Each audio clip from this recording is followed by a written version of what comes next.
मेहर peoples हारी committee अगवान Abdul Gaffar Shahani जो PTI पारां भुट्टो खानदान ते तनकीद कन्नड़नि खे ज़ियाउल हक़ जी बाक़ियात करार ॾींदे ख़बरदार कयो आहे त भुट्टो असांजी रेड लाइन आहे। शहीद ज़ुल्फ़कार अली भुट्टो, शहीद राणी मोहतरमा बेनज़ीर भुट्टो ग़रीब मिसकीन शागिर्द नौजवाननि जे हक़नि लाइ विढ़ंदे शहीद थी विया।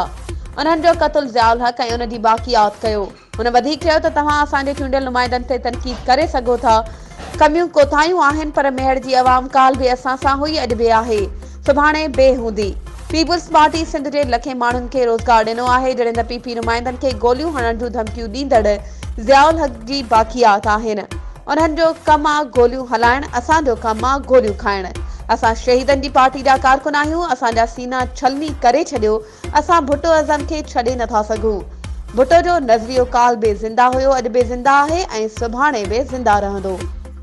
वधीक ख़बरूं ऐं अपडेट्स जे लाइ असांजे चैनल खे सब्सक्राइब कयो ऐं हा, बेल आइकन खे प्रेस करणु न विसारिजो त जीअं असांजी हर नई अचण वारी वीडियो तव्हां ताईं पहुची सघे।